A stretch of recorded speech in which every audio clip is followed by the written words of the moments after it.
Yo guys, welcome back to another video, and before I actually start off the video, I'd just like to give a big shout out to the notification squad who's been commenting on my videos every time they upload. So if you guys would actually like to join us, all you have to do is just turn that notification bell on, and at the beginning of every video I will actually be shouting at people who do comment in the first couple of seconds of that first video being uploaded. And also, before I actually do get into the video as well, I'd just like to say that I am currently hosting a 15 mil giveaway for Xbox, PS4 and PC. Instead of it actually being rolled next week, as you can see at the bottom, it will actually be rolled on the 12th of July or the 11th of July, one of them days, and I'll roll the winner then and announce the winner on one of them videos. And yeah, to enter, all you need to do is 1, make sure you're subscribed, 2, follow me on Instagram, and 3, just comment down your game and tag and console. And yeah, that's just a 15 mil giveaway. Now, today's video is actually going to be kind of different. It's actually going to be just showcasing the top 5 drift cars that are probably like the best to use in the game right now. And drifting on GTA, you guys might know that is power sliding, but with these cars, it's actually drifting with the secret method and stuff like that. I'll be explaining throughout the video.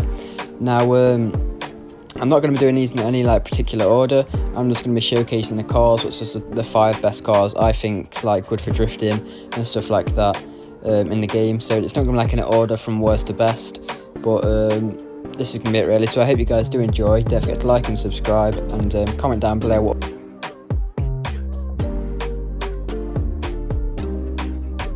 other videos you would actually like to see, like drift builds and stuff like that, what to put on your car so you can drift better and stuff like that, but I'll explain that more later on in the video. Now, first of all, what I've actually got is the Elegy Retro Custom. As you can see here, it does drift decently without having this method applied to it, but it doesn't really drift the best. But if you do actually manually lower it, it does drift a lot better. And by manually lowering it, all you have to do is just shoot the tyres in the middle of the wheel, as you can see here. To actually do this as well, you've got to make sure that it does have no bulletproof tyres, but it can have anything else. Also, for this the build on this car, you're also going to want to make sure it has no brakes, no spoiler, and a sport suspension. This is just to make it drift a lot better and have like the better angles out of the drift and stuff like that. If you do have a spoiler on it, it will add more traction, so it will be more grippy around the corners, and the back end won't come out as much. So if you are going to want to make it more drifty, just make sure you don't have a spoiler on it. And that's all you need to do really. After you've manually lowered it, and this car will drift a lot better, and it'll be more slidey and stuff like that, as you'll see in the gameplay in a minute. After I've just lowered it on all 4 wheels, all you have to do really is just shoot a mag into each wheel using this gun, and it will just manually lower it. It will drop twice, and then you know it's like been lowered. And as you can see in the gameplay now, the car is a lot slidier, and this is just because I did manually lower it.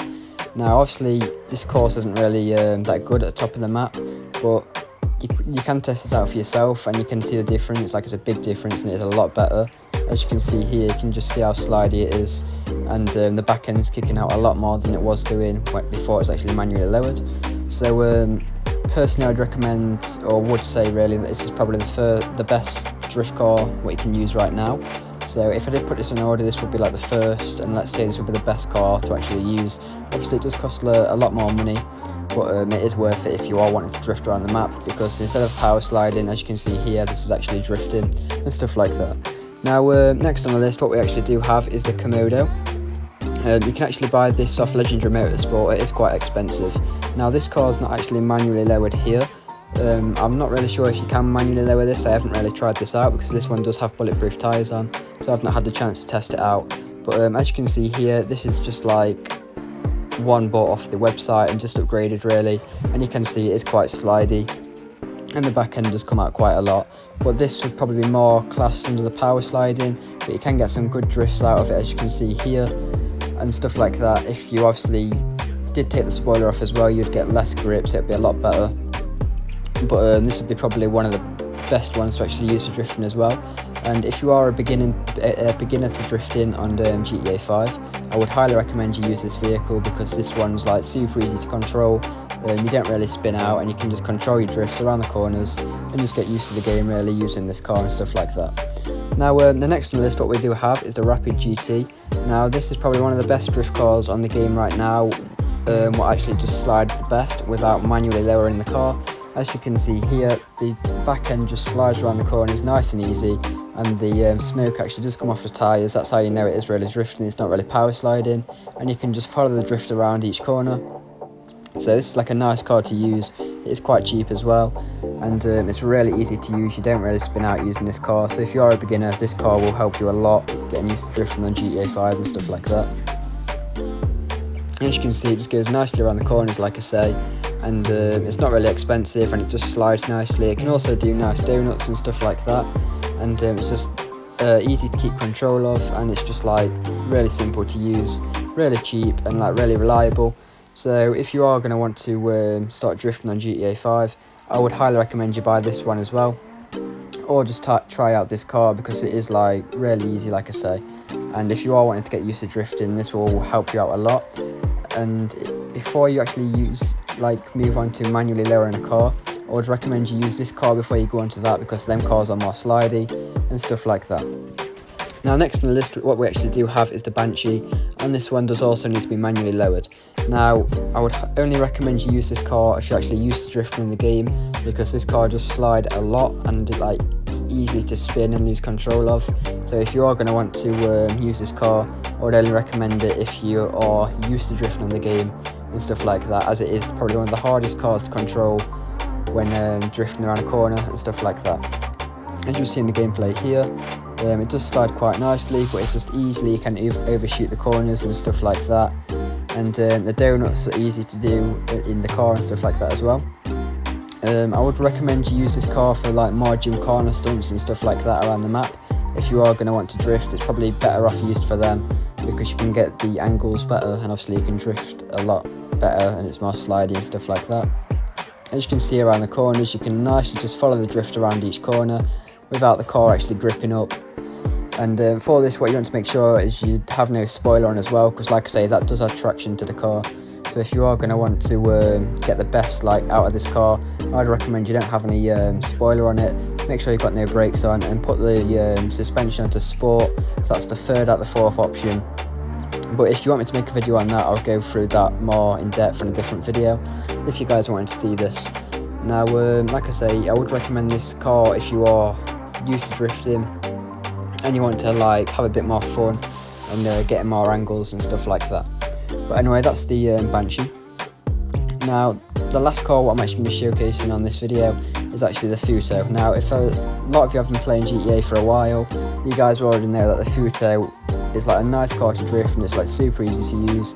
You don't really spin out in this car, and it's just, and that goes around the corners nicely. Now this car is only better if you're wanting to do slow drifts, because you can't really go and drift fastly in this car, if you know what I mean. In the Banshee you can drift more smoothly and faster around the corners, but this car is really just a smooth and slow drift and stuff like that around each corner.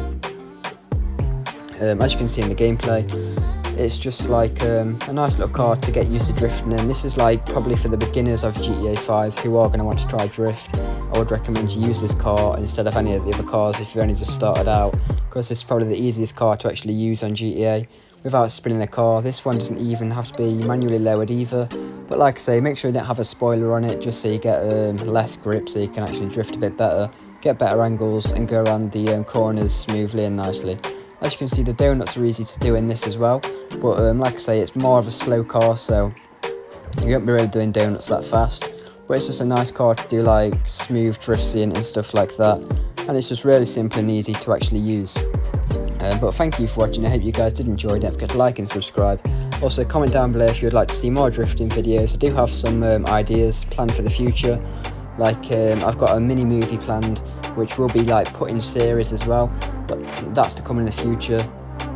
But that will actually be really good once I've planned it all out, and once we've all got our bits done on that, and we know what we're really doing.